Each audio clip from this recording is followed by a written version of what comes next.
नमस्कार दोस्तों, बहुत बहुत स्वागत है आपका आपके अपने डिजिटल प्लेटफॉर्म अपना प्लेनेट ऑर्बिट टू सक्सेस में। और यहाँ हम डिस्कस कर रहे हैं साइंस एंड टेक की क्लास। और दोस्तों यहाँ हम डिस्कस कर रहे थे न्यूक्लियर एनर्जी के बारे में। ऑलरेडी हमने क्लासेस लगा ली है न्यूक्लियर एनर्जी की, जिसमें हमने न्यूक्लियर एनर्जी क्या होती है, उसके इंपॉर्टेंट इंस्टीट्यूट क्या है, पावर प्लांट्स कहाँ कहाँ पर है, रिएक्टर, भारी जल के संयंत्र, तमाम चीजें ऑलरेडी हमने डिस्कस कर ली है। अगर आपने वो सारी क्लासेस नहीं लगाई है तो प्लीज उन क्लासेस को पहले लगा लीजिए, देन फिर आप इस क्लासेस पे आइए ताकि आपको पूरी कंप्लीट इन्फॉर्मेशन मिल सके। खैर, आज की जो हमारी क्लास होने वाली है ये न्यूक्लियर एनर्जी से रिलेटेड जो ट्रीटीज हैं और जो एग्रीमेंट है उसके बारे में होने वाली है। देखिए दोस्तों, हमने ऑलरेडी डिस्कस कर रखा है कि न्यूक्लियर एनर्जी एक बहुत ही सेंसिटिव प्रकार की एनर्जी को बनाने की एक टेक्निक है। ये जो तकनीक है इसमें हम भारी तत्वों जैसे कि uranium, polonium, plutonium, radio active elements होते हैं ना, ये भारी भारी इन्हें हम तत्व कहते हैं, हैवी एलिमेंट हम इन्हें कहते हैं, इनका हम इसमें उपयोग करते हैं। और इससे होने वाली जो रिएक्शन है वो कहलाती है न्यूक्लियर फिजन, मतलब कि नाभिकीय विखंडन। नाभिकीय विखंडन की क्रिया अगर हम कंट्रोल वे में करते हैं तो हम एनर्जी प्रोड्यूस कर सकते हैं। लेकिन दोस्तों, अगर यह प्रक्रिया थोड़ी सी भी अनकंट्रोल स्थिति में पहुंच गई तो इससे एक भारी मात्रा में विस्फोट होगा। और यही विस्फोट जो है वह न्यूक्लियर एक्सप्लोजन कहलाएगा। ये बिल्कुल एटम बम की तरह होगा और फिर पूरे वातावरण को ये खराब कर देगा, जीव जंतु, वनस्पति, सबको ये खराब कर देगा। तो ये बहुत ही, ये कह लो आप कि विध्वंसक तरीका हो सकता है। इसके साथ साथ दोस्तों, सेकेंड वर्ल्ड वॉर में जब हमने देखा कि किस तरीके से जापान के दो शहर हिरोशिमा और नागासाकी में अमेरिका ने जब एटॉमिक अटैक किया तो उसका परिणाम क्या हुआ, हमें आज तक इस बात का अंदाजा है। इसके अलावा कुछ न्यूक्लियर पावर प्लांट में भी लापरवाही के कारण विस्फोट हो चुके हैं, जैसे कि चेरनोबिल नाम की एक घटना हो चुकी है, ठीक है, जो कि अब यूक्रेन में है, पहले वो रसिया के अंतर्गत आता था। इसके अलावा जापान में फुकुशिमा के नाम से एक बहुत बड़ा विस्फोट हमें देखने को मिला था, जो कि वहां का न्यूक्लियर पावर प्लांट जो है वो ब्लास्ट हो गया था। ऐसी कई सारी घटनाओं ने पूरी दुनिया को जो है वो डरा कर रख दिया है। इसके अलावा हमें डर लगता है कि भाई अगर किसी तरीके से थर्ड वर्ल्ड वॉर शुरू हो गया और अगर हर देश के पास एटॉमिक एनर्जी जो है रही और उन्होंने एटॉमिक वेपन बना लिया, तो फिर ये युद्ध जो है वो दुनिया का आखिरी युद्ध होगा।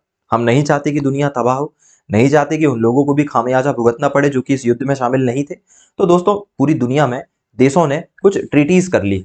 आमतौर पर ये जो संधि है यह यूनाइटेड नेशन के द्वारा करवाई जाती है। देखिए, सेकेंड वर्ल्ड वॉर जब खत्म हुआ ना, द्वितीय विश्व युद्ध, तो फिर हमें एक इंटरनेशनली एक ऐसी कमेटी, एक ऐसी ऑर्गेनाइजेशन की जरूरत थी जो बीच में आकर पूरी दुनिया में शांति स्थापित कर सके। देखो, दो लोगों के बीच में अगर लड़ाई हो रही है और अगर कोई तीसरा दमदार व्यक्ति दोनों को आकर समझा दे तो दोनों ही शांत हो जाते हैं। हमें ऐसी ही एक दमदार ऑर्गेनाइजेशन की जरूरत थी और पूरी दुनिया ने मिलकर यूनाइटेड नेशन ऑर्गेनाइजेशन, मतलब कि संयुक्त राष्ट्र संघ, जिसको कि शॉर्ट में यूएनओ कहते हैं, बनाया। दोस्तों, यूएनओ पूरी दुनिया में शांति की स्थापना करने का प्रयास करता है और इसके साथ साथ वो ये भी देखता है कि जितनी भी न्यूक्लियर एनर्जी से संबंधित चीजें हो रही है उसे किस तरीके से कम किया जाए। ठीक है, तो चलिए इस बात पे हम आगे बढ़ते हैं। और देखिए, अब तक इस पूरी दुनिया की अगर हम बात करें तो न्यूक्लियर ट्रीटीज और एग्रीमेंट लगभग 12 से ज्यादा हैं और कुछ में भारत शामिल है, कुछ में भारत शामिल नहीं है। आइए इस पे हम चर्चा करते हैं और बहुत ही सिंपल ये टॉपिक होने वाला है। इसमें बहुत ज्यादा चीजें नहीं है, पर हाँ, बहुत सारी नई प्रकार की इंफॉर्मेशन आपको मिलेगी। देखिए दोस्तों, सबसे पहली जो ट्रीटी हमें डिस्कस करनी है ये है एनपीटी। ये क्या है? एनपीटी। एनपीटी क्या है भाई? एनपीटी मतलब है, एन मतलब nuclear, nuclear non proliferation treaty. दोस्तों, न्यूक्लियर नॉन प्लोरीफरेशन ट्रीटी है ना, यहां पे न्यूक्लियर शब्द हमें मन से लगाना है। वैसे एनपीटी का फुल फॉर्म यहां से शुरू होता है, non proliferation treaty, NPT, non proliferation treaty. Hindi में इसे बोलते हैं परमाणु अप्रसार संधि। देखिए क्या थी, पहले इसे समझ लो भाई। इसे 1968 में बनाया गया और 5 मार्च 1970, मतलब कि 5 मार्च 1970 को इसे लागू किया गया। और आज पूरी दुनिया में परमाणु व्यवस्था का, ग्लोबल न्यूक्लियर ऑर्डर का जो आधार है वो यही ट्रीटी है। हालांकि इसके पहले भी ट्रीटी आ चुकी है, पर यह वो पहली संधि थी जिसके द्वारा पूरी दुनिया में हमने एटॉमिक एनर्जी को लेकर नियम कानून बनाए। दोस्तों देखिए, इसका उद्देश्य यह था कि हम किसी तरह परमाणु हथियारों को प्रसार करने से रोकें। ठीक है, यह यूनाइटेड नेशन के द्वारा लाई गई और सभी देशों को कहा गया कि भाई आप एनपीटी में हस्ताक्षर कर दीजिए। अगर आप एनपीटी में हस्ताक्षर करते हैं, इसका यह मतलब है कि अब आप परमाणु ऊर्जा का इस्तेमाल बम बनाने के लिए नहीं करेंगे, आप परमाणु ऊर्जा का इस्तेमाल केवल शांतिपूर्ण उद्देश्यों के लिए करेंगे। ठीक है, ये बहुत अच्छा था। साथ ही साथ जिन देशों के पास परमाणु बम है वो अपने परमाणु बमों को धीरे धीरे धीरे धीरे हटाएंगे भाई। मतलब कि दोस्तों डी आर्मामेंट करेंगे, निशस्त्रीकरण करेंगे। कुल मिलाकर अगर हम बात करें एनपीटी क्या है, तो एनपीटी का फुल फॉर्म होता है नॉन प्रोलिफरेशन ट्रीटी। यह 1970 से आई, यूनाइटेड नेशन ऑर्गेनाइजेशन के द्वारा इसे लाया गया। इसका उद्देश्य था परमाणु के प्रसार को रोकना, परमाणु ऊर्जा का शांतिपूर्ण उपयोग को बढ़ावा देना और जिन देशों के पास परमाणु बम है उन्हें निशस्त्रीकरण के लिए प्रेरित करना इसका उद्देश्य था भाई। ठीक है, अब आगे की तरफ हम बढ़ रहे हैं। दोस्तों जिस समय ये परमाणु अप्रसार संधि लागू हुई उस समय न्यूक्लियर पावर स्टेट यानी कि 5 देश ऐसे थे जो परमाणु शक्ति संपन्न थे। 5 देशों के पास ऑलरेडी परमाणु बम था भाई। और दोस्तों परमाणु शक्ति उस समय 5 थी। कौन कौन सी? एक तो अमेरिका रहेगा ही रहेगा, अमेरिका था, रूस था, ब्रिटेन भी था उस समय परमाणु शक्ति, फ्रांस था और चाइना था। दोस्तों 5 देशों ने परमाणु बम बना लिए थे। अमेरिका ने बना लिया था, रूस ने बना लिया था, ब्रिटेन ने बना लिया था, इसके अलावा फ्रांस ने बना लिया था, चाइना ने बना लिया था। ठीक है, तो इन देशों को कहा गया कि भाई आप अपने परमाणु हथियार धीरे धीरे कम करो। अब इन्होंने ऊपरी तौर पे तो हाँ कह दिया, लेकिन ये अपना इस बात को नहीं रहे थे। हमारे ऊपर भी दबाव डाला गया। लेकिन दोस्तों भारत, पाकिस्तान और इजराइल 3 देश हैं। कितने देश? 3। भारत, फिर पाकिस्तान और इजराइल। दोस्तों ये 3 देश हैं जिन्होंने इस संधि पर हस्ताक्षर नहीं किए। हमारा पॉइंट ऑफ व्यू ये था कि भैया ये संधि जो है वो डिस्क्रिमिनेट करती है, क्योंकि हम अभी आजाद हुए हैं और 20 ही साल, लगभग 23 साल हो चुके हैं, लेकिन मोटे तौर पे देखा जाए तो 51 से हमने काम शुरू करना आरंभ किया था। तो लगभग 20 साल में हम कितना ही डेवलप कर पाते, और हम चारों तरफ से दुश्मनों से घिरे हुए। चाइना है, पाकिस्तान है, बांग्लादेश उस समय तो भला ऐसा है कि नहीं था, लेकिन हमें पता था कि यहाँ पर एक नया देश बन जाएगा। देखो हमने कहा कि भाई हम ऐसे दुश्मनों से घिरे हुए हैं जिनके पास आज नहीं तो कल परमाणु बम आ जाएगा, हमें तो परमाणु बम रखना पड़ेगा। हम ये संधि में हस्ताक्षर नहीं कर सकते, हम सोचेंगे इस बारे में। ये बिल्कुल ऐसी है दोस्तों कि आप एक ऐसे मोहल्ले में रहते हो जहां सबके पास हथियार है, तो आप वहां पर वो अशांति की बात नहीं कर सकते, आप वहां पर शांति की बात नहीं कर सकते, आप वहां पर अहिंसा की बात नहीं कर सकते। आपको भले आप कितने ही बड़े नॉन वायलेंस के समर्थक हो, लेकिन आपको बंदूक रखनी पड़ेगी ताकि शक्ति संतुलन बना रहे, वरना आप दबा दिए जाओगे। भारत ने ये दलीलें दी और भारत ने संधि पर हस्ताक्षर नहीं किए भाई। तो ये थी दोस्तों पहली संधि जिसमें भारत ने हस्ताक्षर नहीं करे। इस संधि को हम डिटेल से यहां पर समझते हैं, एक फ्लो चार्ट बनाते हैं, हम समझते हैं, और थीम भी भाई ब्लैक कर लेते हैं क्योंकि ब्लैक में मजा ज्यादा आता है। चलें, तो हमारी जो पहली संधि है, पहली जो हमारी ट्रीटी होने वाली है वो है एनपीटी। और एनपीटी का फुल फॉर्म नॉन प्रोलिफरेशन, क्या है? Non proliferation treaty.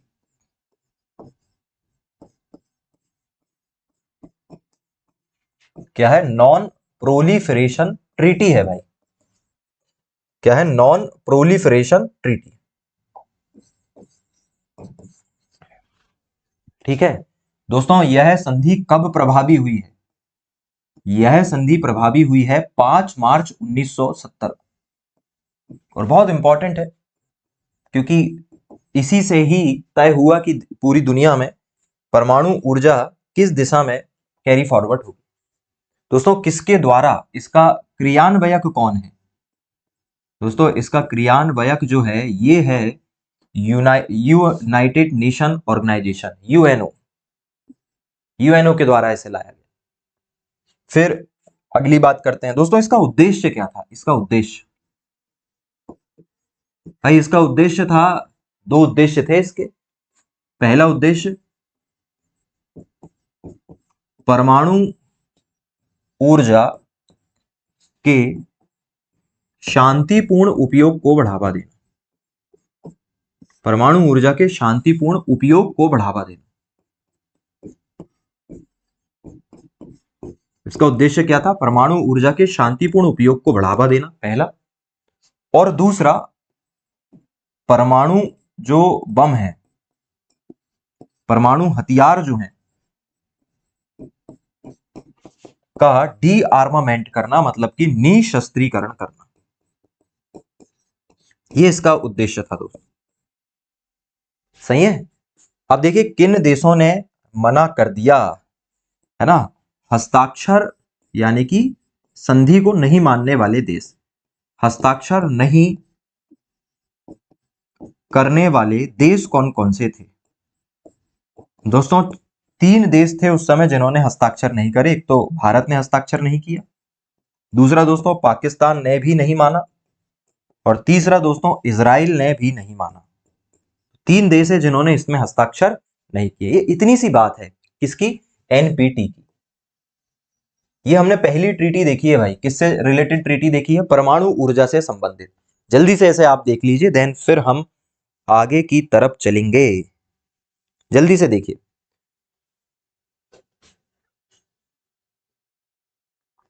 चलें, तो आई होप कि आपने एक बार इसको देख लिया होगा, चाहो तो स्क्रीनशॉट भी ले सकते हो।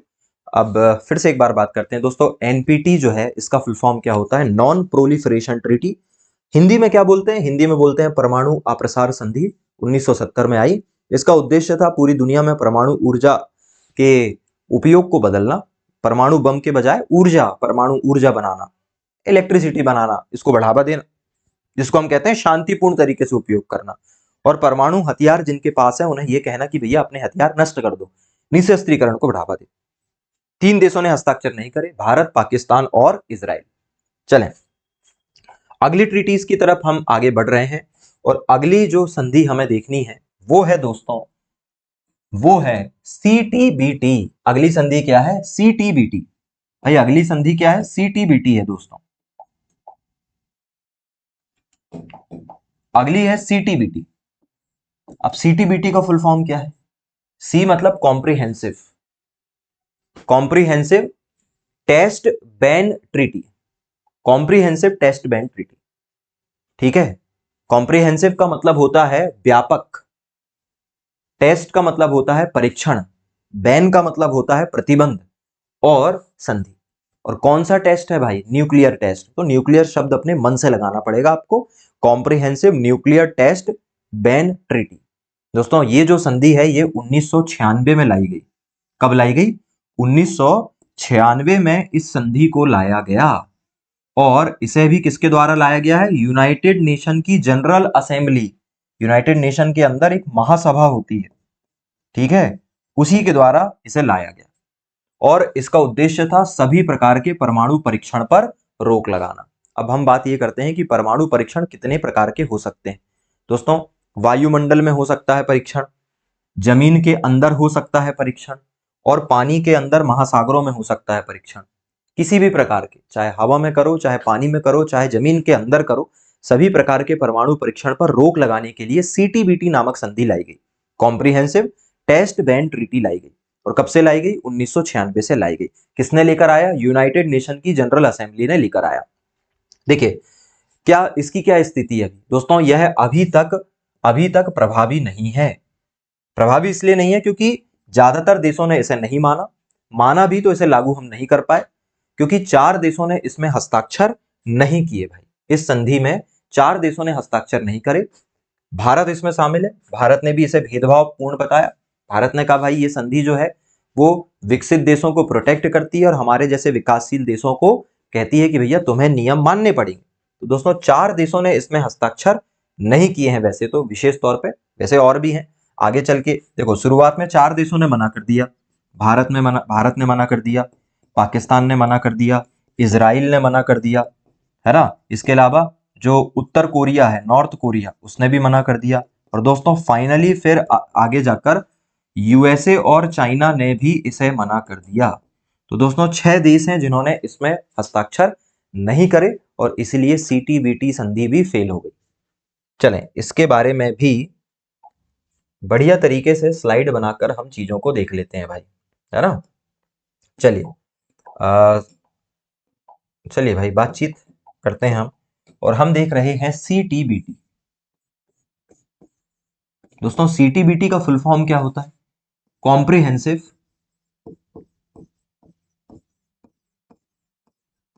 कॉम्प्रिहेंसिव न्यूक्लियर, अब न्यूक्लियर शब्द हमें मन से लगाना है, टेस्ट बैन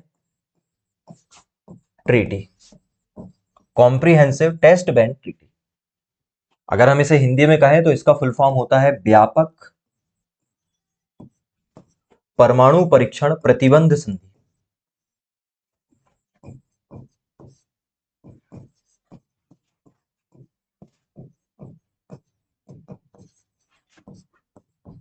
व्यापक परमाणु परीक्षण प्रतिबंध संधि इसका नाम। चलें भाई, इसके बारे में बातचीत हम कर लेते हैं डिटेल से। देखिए भाई, इसका यह प्रभावी कब हुई,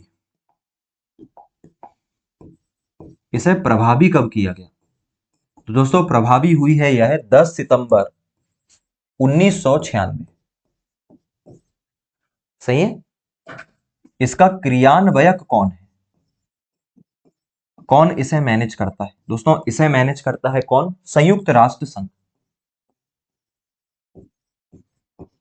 कौन मैनेज करता है? संयुक्त राष्ट्र संघ इसे मैनेज करता है। संयुक्त राष्ट्र संघ की महासभा इसे मैनेज करती है, जिसे हम कहते हैं यूनाइटेड नेशन जनरल असेंबली, ये इसे मैनेज करती है। सही है। अब हम इसका स्टेटस देख लेते हैं। स्टेटस मतलब कि भाई अभी इसकी क्या स्थिति है, वर्तमान स्थिति क्या है इसकी। दोस्तों अगर हम इसकी वर्तमान स्थिति की बात करें तो यह अप्रभावी है, इसका कोई रोल नहीं, कोई इसे नहीं मानता है। क्यों नहीं मानता है? क्योंकि दोस्तों 6 देश ऐसे हैं जिन्होंने हस्ताक्षर नहीं किया।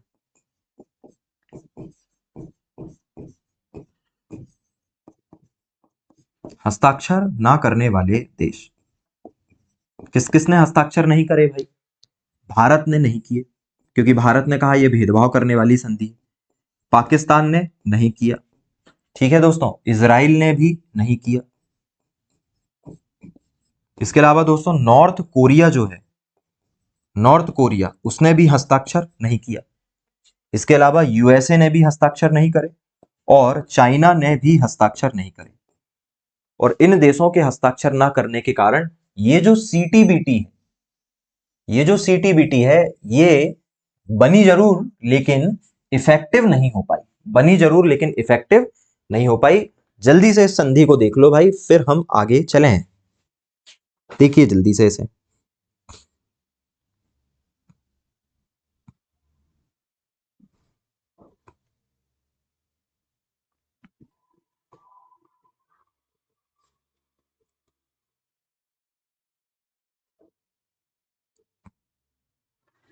चलें तो दोस्तों देखिए, अभी तक हम 2 ट्रीटी के बारे में बातचीत कर चुके हैं, है ना।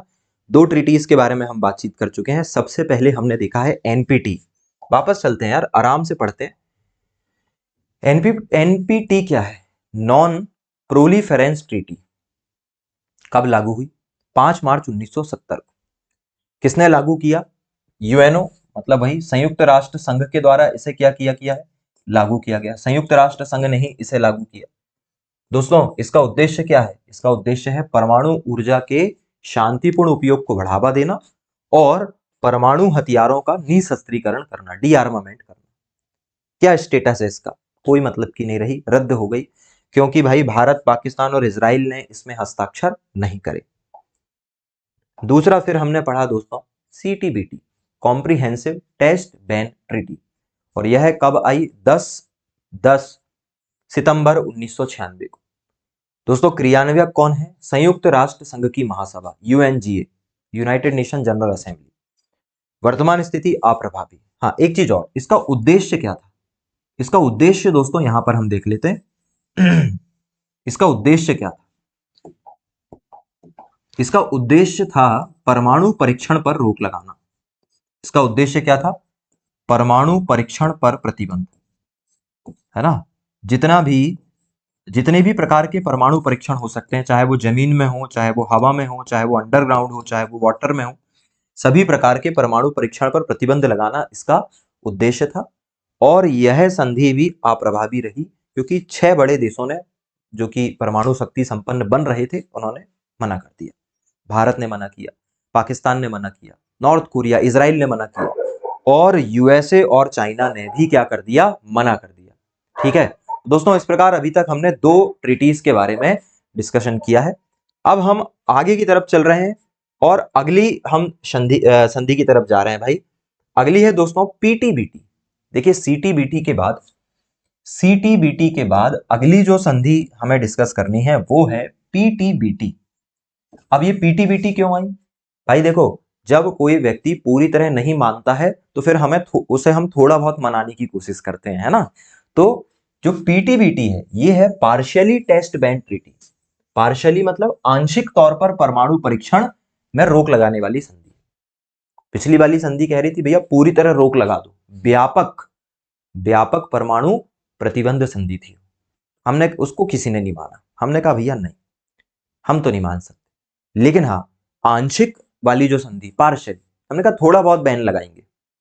देखिए ये कब आई? ये बहुत पहले आ गई, 1963 में आ गई है। ये बहुत पहले आ गई। अगर हम देखें तो सबसे पहले यही आई 1963 में। एनपीटी के पहले आ चुकी है ये, और सीटीबीटी के पहले आ चुकी है। ठीक है, अब इसके बारे में मैं आगे बात करूंगा, है ना। इन सब के पहले आ चुकी है। बात यह है कि इस संधि का कोई महत्व नहीं, है ना। इस संधि का कोई महत्व नहीं। क्यों? क्योंकि दोस्तों देखिए, भारत ने इसमें हस्ताक्षर किए हैं और यह शांतिपूर्ण परमाणु नीति का सपोर्ट करता है। ये कहता है कि आप परमाणु बम बनाना है बना लो, लेकिन शांतिपूर्ण नीति अपनाओ। मतलब अपने आप परमाणु बम का उपयोग मत करो। हाँ, अगला अगर कोई देश आप पे करता है तो आप कर सकते हो। है तो दिक्कत ही ना, परमाणु बम का उपयोग कभी ना कभी तो होगा, पहले करो चाहे बाद में करो, उसका इफेक्ट तो उतना ही पड़ेगा। तो शुरुआत में कुछ ऐसी संधि बनाई गई, लेकिन इससे खतरा कम नहीं हुआ, है ना। और इस संधि में यह कहा गया था कि आप अंडरग्राउंड परीक्षण कर सकते हो, आप केवल बाहर परीक्षण मत करो, एटमॉस्फेयर में मत करो, स्पेस में मत करो, पानी में मत करो, जमीन के नीचे आप परमाणु परीक्षण कर सकते हो।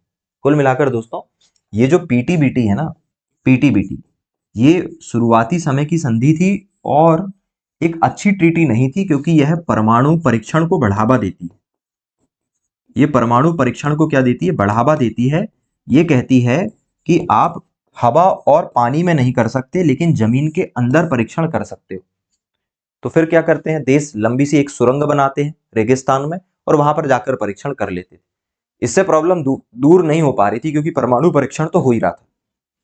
ठीक है, तो देखिए ये संधि रही जरूर, लेकिन इसका कोई महत्व रहा नहीं। चलिए इसके बारे में भी मैं आपको बता देता हूं एक स्लाइड बनाकर। चलिए दोस्तों, अब हम देख रहे हैं पीटीबीटी। पीटीबीटी मतलब पार्शियली, पीटीबीटी का क्या मतलब है? पीटीबीटी का मतलब है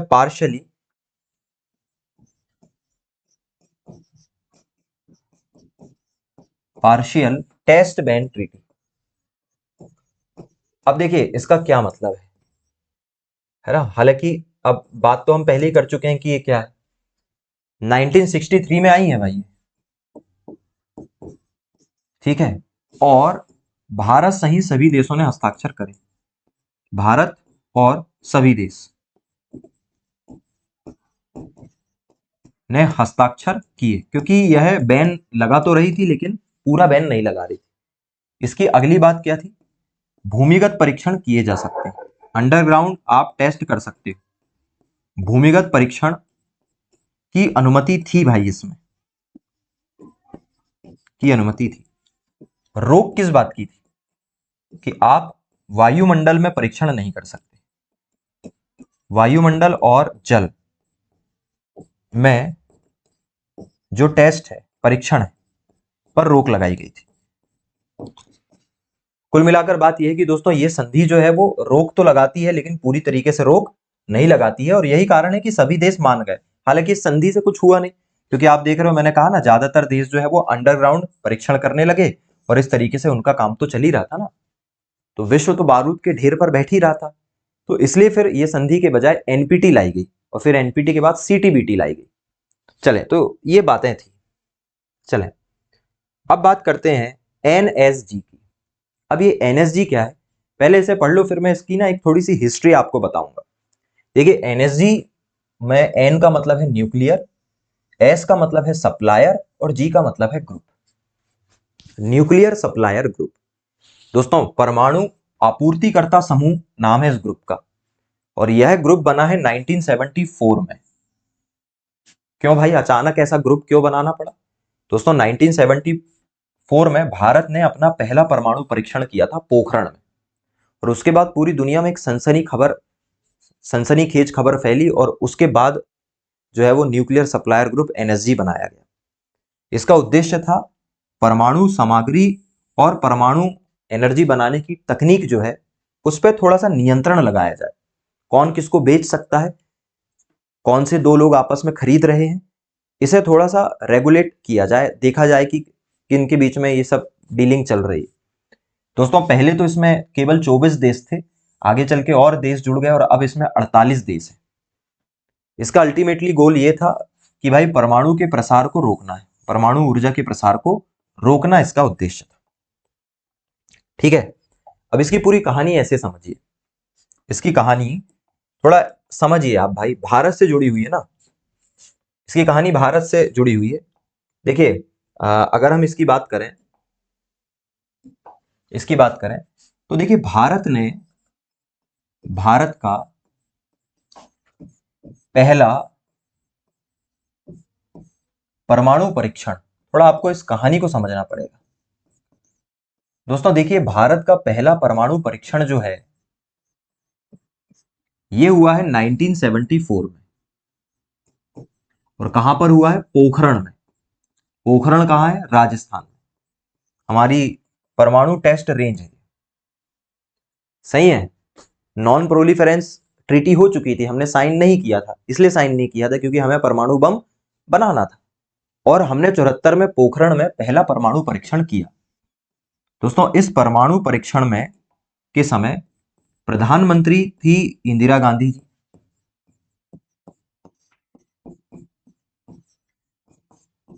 कौन थी? इंदिरा गांधी जी प्रधानमंत्री थी। ठीक है, इस समय जो हमारे राष्ट्रपति थे वो थे फखरुद्दीन अली अहमद।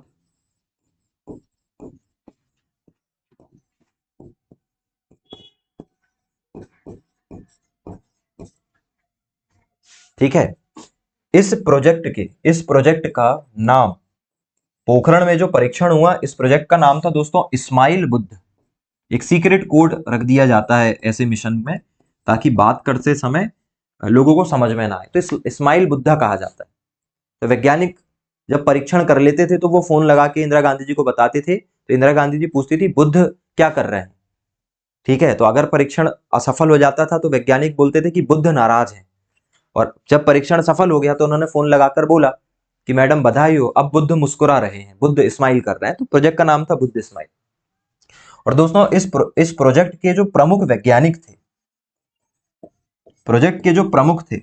प्रमुख वैज्ञानिक वो थे डॉक्टर राजा रमन्ना। कौन थे? डॉक्टर राजा रमन्ना जो थे वो प्रमुख थे। ठीक है, तो ये बातें हैं, देखो प्रधानमंत्री और ये सब चीजें। एक सेकंड रुकिएगा, एक सेकंड। चलिए, तो हम बात ये कर रहे थे कि भाई कुछ इस प्रकार की डिटेलिंग है। भारत का पहला परमाणु परीक्षण 1974 में होता है पोखरण राजस्थान में, और हमने एक ऑपरेशन चलाया था इस्माइल बुद्धा, और हमने पूरी दुनिया की नजर से छुपते हुए परमाणु परीक्षण कर लिया पोखरण में, और हम सफल हो गए। देखिए हमारी जरूरत थी क्योंकि चाइना बम बना चुका था, और चाइना के सपोर्ट से पाकिस्तान ऑलमोस्ट एटॉमिक एनर्जी में सफल हो चुका था, वो भी परमाणु बम बना चुका था। तो हमारी नेसेसिटी थी कि भाई हम हमारे दो जो दुश्मन देश हैं उनसे शक्ति संतुलन बनाने के लिए परमाणु बम बनाए। लेकिन दोस्तों जब हमने परमाणु बम बनाया तो अमेरिका और बाकी सारे विकसित देश जो हैं वो नहीं चाहते थे कि अब नए देशों के पास भी, खासतौर पर भारत जैसे विकासशील देशों के पास भी परमाणु बम पहुंचे, क्योंकि इससे उनकी साख पर खतरा था ना। बात समझ में आ रहे हो? है ना, उनकी साख पे। जैसे अंग्रेज कभी नहीं चाहते थे कि भारत के लोग जो हैं वो अंग्रेजों की तरह सीख जाएं सारी चीजें, तो फिर वो डिस्क्रिमिनेशन कैसे करेंगे, है ना। तो उन देशों को बुरा लगा, तो उन्होंने कहा भाई हमारी नाक के नीचे इतना बड़ा प्रयोग हो गया, कैसे हो गया? कोई तो देश होगा ना जिसने भारत को यूरेनियम दिया होगा, कोई तो देश होगा जिसने भारत को टेक्नोलॉजिकल सपोर्ट दिया होगा, कुछ तो रहा होगा। तो फिर सभी देशों ने मिलकर, सभी विकसित देशों ने मिलकर एक ग्रुप बना लिया, और बाकी सब देशों को कहा कि भाई आपको इस ग्रुप में मेंबर बनना पड़ेगा ताकि वो लोग ये देख सकें कि कौन सा देश किससे परमाणु सामग्री ले रहा है और बेच रहा है। तो हमारे पहले परीक्षण के बाद 1974 में ग्रुप बना दोस्तों, जो कहलाता है एनएसजी, न्यूक्लियर सप्लायर ग्रुप। अब भारत की अगर हम बात करें तो भारत जो है ये भी अब इसका मेंबर तो नहीं है, लेकिन भारत को इसमें एक स्पेशल स्टेटस मिला है। भारत को 2008 में एनएसजी वेवर का जो है वो दर्जा मिला है, मतलब हम इसमें शामिल नहीं है। और दोस्तों इसमें शामिल देश जो है वो एनपीटी मानने वाले देश हैं। हम तो एनपीटी को नहीं मानते, हम नॉन प्रोलिफरेंस ट्रीटी को नहीं मानते, लेकिन उसके बावजूद भी एनएसजी में हमको एक स्पेशल कैटेगरी मिली। हमने कहा बाद में कि भाई हमने परमाणु बम बनाया, लेकिन हमारा उद्देश्य किसी को डराना नहीं है, हमने शक्ति संतुलन सेल्फ डिफेंस के हिसाब से बना के रख लिया है, हम कभी भी आगे से उसको उपयोग नहीं करेंगे। ठीक है, तो इस तरीके से दोस्तों ये ग्रुप जो है वो एग्जिस्टेंस में आया। चलें, तो ये बातें थी भाई, ये बातें थी। तो अभी तक हमने क्या क्या देखा? अभी तक हमने 4 ट्रीटी देख ली है। पहली हमने देखी एनपीटी, नॉन प्रोलिफरेंस ट्रीटी देखी। देन फिर हमने देखा CTBT, comprehensive nuclear test ban treaty. फिर हमने तीसरा क्या देखा? तीसरा हमने देखा पार्शली टेस्ट बैन ट्रीटी, जो कि कोई काम की है नहीं। और फिर हमने चौथा देखा एनएसजी, न्यूक्लियर सप्लायर ग्रुप। अब एक और चीज को यहां पर समझना जरूरी है दोस्तों। देखिए, परमाणु ऊर्जा जो है, परमाणु बम जो है, ये तो है ही है, लेकिन आज के समय में मेन जो लड़ाई लड़ी जाती है वो लड़ी जाती है मिसाइल से। ठीक है, और आज के समय में जो मिसाइल बन रही है यह है एटॉमिक एटॉमिक पावर वाली बन रही है। मतलब आजकल की मिसाइल में एटॉमिक वेपन जो है वो इजीली ट्रांसपोर्ट किए जा सकते हैं। ठीक है, अब देखिए दुनिया में जो देश हैं वो डरते हैं कि अगर विश्व युद्ध हुआ और मिसाइलें छोड़ी गई तो दूर दराज पे वाले देश उसका खामियाजा कहीं जबरदस्ती ना भुगत बैठे। तो inter ballistic, inter continental ballistic missile जो होती, चूंकि मैं अभी आपको आगे चल के पढ़ाऊंगा कि इंटर कॉन्टिनेंटल बैलिस्टिक मिसाइल क्या होती है। दोस्तों फिलहाल इतना समझ लीजिए, एक महाद्वीप से दूसरे महाद्वीप, एक कॉन्टिनेंट से दूसरे कॉन्टिनेंट, एक महाद्वीप से दूसरे महाद्वीप तक मार करने वाली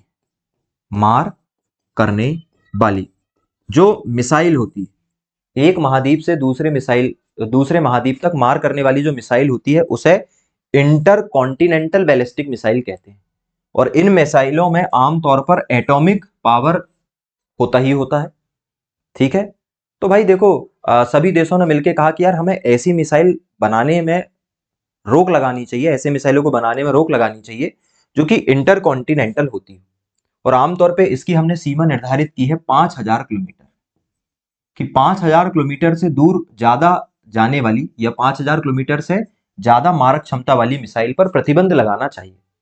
दोस्तों जैसे हमने अग्नि 5 बनाया, तो अग्नि 5 जो है वो 8000 जा सकती है, लेकिन हम उसका पूरा उपयोग करते ही नहीं है, हम उसका उपयोग केवल 5000 तक ही कर सकते हैं।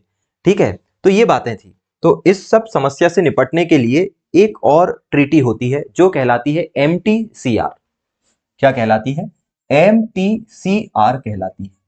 दोस्तों एमटीसीआर का क्या मतलब है? एमटीसीआर का मतलब है missile technology control regime. Missile technology control regime मतलब मिसाइल की टेक्नोलॉजी को कंट्रोल करने का एक तरीका है, मिसाइल टेक्नोलॉजी कंट्रोल रिजीम, है ना। मिसाइल प्रौद्योगिकी नियंत्रण व्यवस्था भी इसको हम बोलते हैं। और यह बनाई गई 1987 में। ये कब बनाया गया?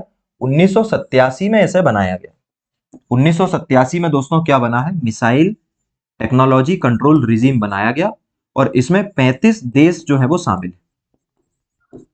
भारत भी शामिल है दोस्तों, भारत भी इसमें शामिल है। भारत 2016 में इसका मेंबर बन गया। हमने भी कह दिया कि भाई हम भी इंटरकॉन्टिनेंटल बैलिस्टिक मिसाइल को 5000 किलोमीटर से ज्यादा नहीं बनाने के समर्थन में। तो हमने जो अग्नि 5 बनाया उसकी लिमिट 8000 है, लेकिन हम उसमें पूरा ईंधन नहीं डालते हैं, हम केवल उसको इतना ही चलाते हैं कि वो मैक्सिमम कितनी जा सके? 5000।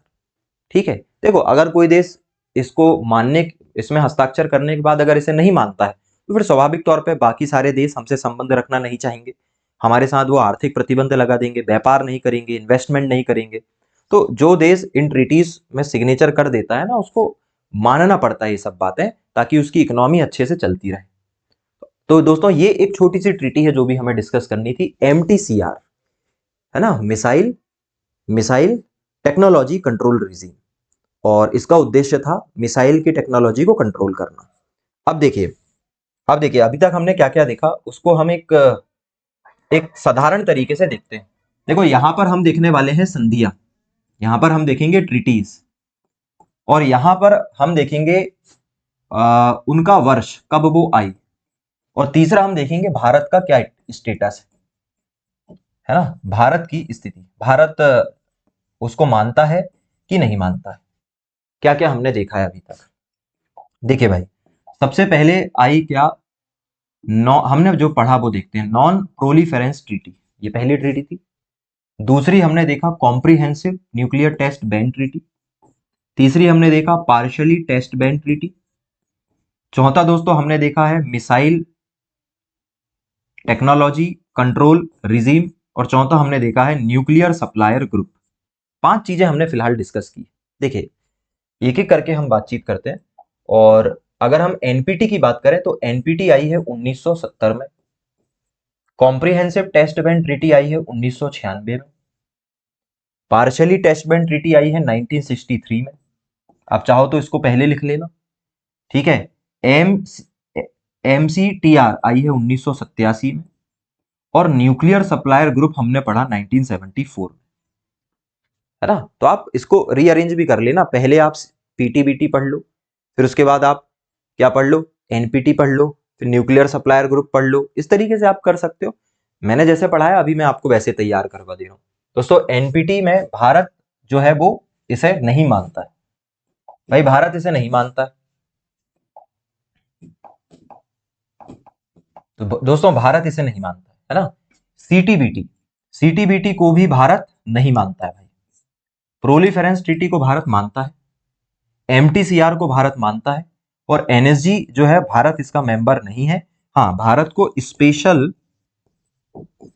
एक स्पेशल रैंक भारत को मिली है ना।